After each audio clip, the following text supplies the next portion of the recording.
챌린저 여러분 안녕하세요. NGNSTV의 박성원입니다. 오늘은 박성원의 비밀서재 네 번째 시간인데요. 제가 직접 읽고 너무 좋아서 보물처럼 여기는 그런 책 리스트들을 우리 챌린저 여러분께 소개해드리는 시간입니다. 오늘 가져온 책은 승자의 뇌, 영어로는 Winner Effect라고 써있는데 뇌는 승리의 쾌감을 기억한다라는 부제가 달려있는 책이에요. 이 책은 세계적인 뇌과학자이자 인지신경과학자 이안 로버트슨이라는 사람이 쓴 책입니다. 우리가 일반적으로 보는 자기계발서랑은 느낌이 좀 달라요. 조금 어렵고 다소 딱딱하게 느껴질 수도 있습니다. 하지만 결국 이기는 사람들, 승리하는 사람들, 성공하는 사람들의 뇌는 어떻게 돌아가는가, 그리고 그런 마인드를 어떻게 유지하는가에 대한 아주 자세한 내용들이 쓰여 있고 다양한 사례들이 함께 있어요. 그래서 여러분이 내가 정말 이 목표를 달성하고 싶고 더 나은 삶을 살고 싶다, 그러려면 이 뇌를, 나의 생각을 어떤 식으로 활용해야 되는가에 대한 힌트를 얻을 수 있는, 그런 지혜를 얻을 수 있는 책입니다. 제가 6가지 문항을 읽어 드릴 겁니다. 이 문항에 먼저 대답을 해 보시고 오늘의 내용을 들어보실게요. 자, 그러면 영상 시작하겠습니다.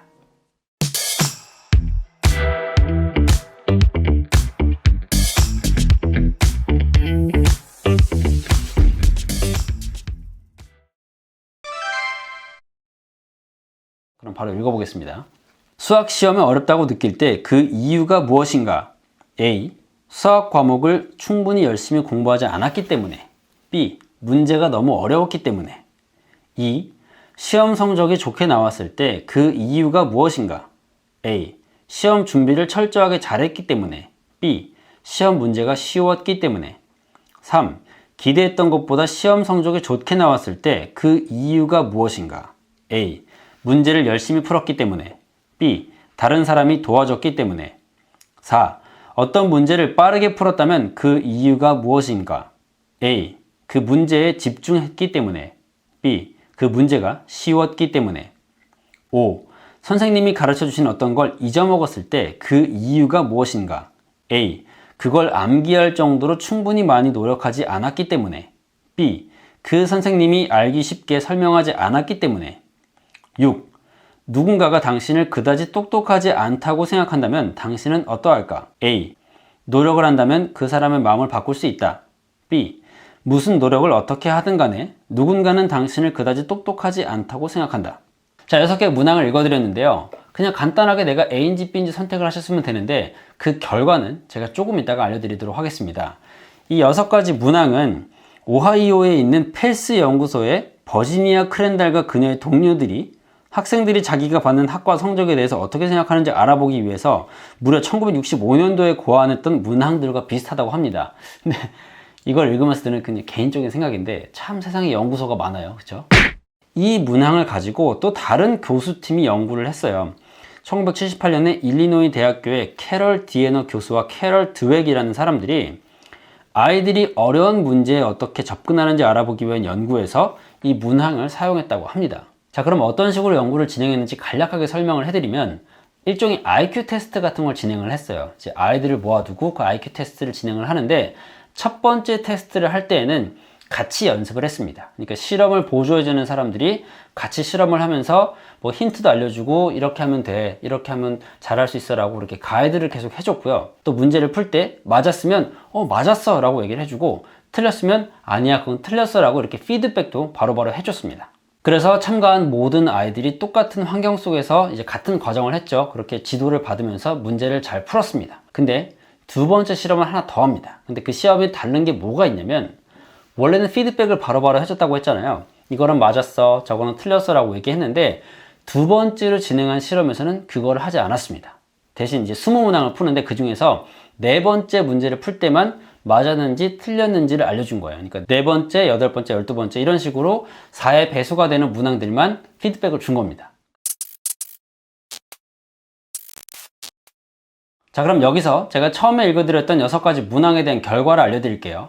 만약에 여러분이 A를 많이 선택했다면 여러분은 숙달지향적인 사람입니다. 그리고 반대로 B를 많이 선택했다면 무기력한 사람이라고 이제 규정이 된다고 하는데 방금 전에 이야기했던 그 실험에 참가한 아이들의 경우에는요, A를 많이 선택한 아이들은 실패를 경험한 뒤에, 즉 자기가 한 대답이 틀렸다는 말을 들은 뒤에 문제를 해결하기 위해서 효율적인 전략을 구사하는 경향이 높았다고 합니다. 반면에 B를 많이 선택한 아이들, 즉 무기력한 아이들은 순간적으로 블랙아웃이 오는 겁니다. 틀렸다라고 하면은 어떻게 하지? 라고 이렇게 머릿속이 블랙아웃이 정전 현상이 오고 그 다음에 아무런 대처를 하지 못했다고 해요. 여기서 꼭 기억해야 될 것이 숙달 지향적인 아이와 무기력한 아이 모두 훈련을 받는 연습 과정에서는 주어진 과제를 똑같이 잘 수행했다는 겁니다. 그러니까 이 학생들의 수행 능력 자체는 똑같은 거예요. 그런데 여기에 반응하는 결과는 완전히 다르다는 겁니다. 이 테스트 과정이 모두 끝난 다음에 아이들한테 질문을 했다고 합니다. 뭐라고 했냐면 문제를 푸는데 왜 어려움을 겪었느냐라고 이제 물어봤는데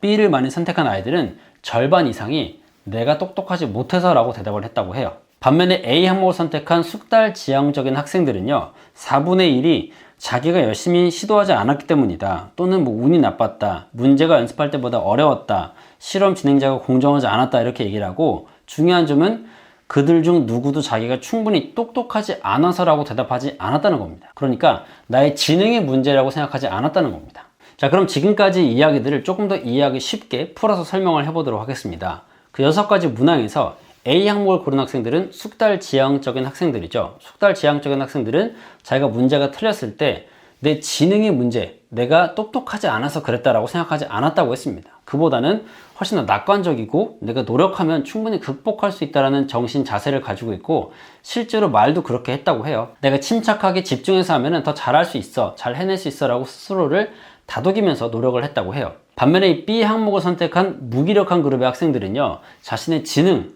나는 똑똑하지 못해서 문제를 틀렸다라고 생각을 했습니다. A 항목을 고른 숙달 지향적인 학생들, 그리고 B 항목을 고른 무기력한 학생들의 가장 큰 차이는 뭐냐면, 숙달 지향적인 학생들은 내 지능이나 능력이 개선할 수 있는 것으로 봤다는 거예요. 그리고 B 항목을 고른 무기력한 학생들은 내 지능이 고정되어 있고 그래서 나는 똑똑하지 못했기 때문에 틀렸다, 그렇게 스스로를 규정해 버리는 겁니다. 그러다 보니까 어떤 차이가 발생하냐면 노력의 여부가 판가름이 되는 거예요. A그룹은 나는 노력하면 할 수 있어 라고 하니까 실패에 좌절하지 않고 더 노력을 하는 겁니다. 반면에 B그룹은 노력해도 안 돼, 어차피 나는 똑똑하지 않으니까 라고 규정을 해버리기 때문에 무기력해진다는 거예요. 책에서는 어떤 학생이 자기 지능은 고정된 것이며 변화하지 않는다고 믿을 때 지능이 얼마든지 좋아질 수 있다고 믿는 학생에 비해서 실패의 경험을 쉽게 잘 극복하지 못하는 경향을 보인다라고 얘기를 합니다. 자, 그럼 지금까지 이야기한 내용을 어떻게 우리의 삶에 적용할 수가 있을까요? 우리가 가지고 있는 이 지식이라든가 능력, 이런 것들은 얼마든지 개선할 수 있다고 믿는 겁니다. 가지고 있는 외모라든가 키, 이런 것들은 변하지 않죠. 하지만 우리가 가지고 있는 지식이나 능력은 자신의 노력에 따라서 얼마든지 개선이 가능하다는 거예요.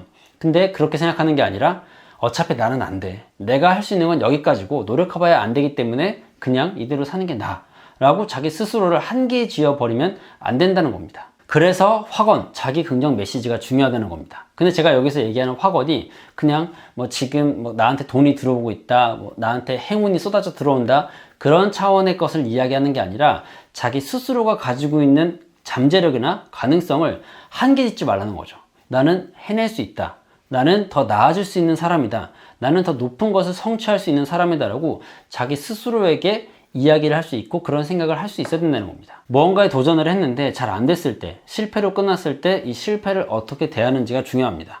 나는 이것밖에 안 돼, 나는 이 정도밖에 안 되는 사람이야 라고 규정 짓고 나를 한정 지을 게 아니라 다시 하면 되지, 더 잘하면 되지 라고 생각하면 됩니다. 여러분이 가지고 있는 능력, 그것 이상의 것을 여러분이 해낼 수 있다는 거죠. 오늘은 이 승자의 뇌라는 책을 간단하게 아주 일부분만 여러분께 소개를 해드렸는데요. 제가 이 책을 아주 감명 깊게 읽은 이유는 무엇보다도 사고방식을 알려준다는 데 있었습니다. 승리하는 사람, 결국 성취하고 성공하는 사람들은 어떤 사고방식을 가지고 있고 이거를 뇌과학적으로 풀어냈다는 거죠. 굉장히 신빙성이 있고 설득력 있는 내용입니다. 저 개인적으로도 이 책을 통해서 참 많은 부분을 배웠고 또 삶에 있어서 많은 영향을 받았습니다. 우리 챌린저 여러분도 이기는 사람, 성취하는 사람, 성공하는 사람은 이런 사고방식, 이런 행동 방식을 가지고 살아가고 있구나 라는 거를 배우시고 무엇보다도 자신의 삶에 녹여서 실천을 해보시기 바라겠습니다.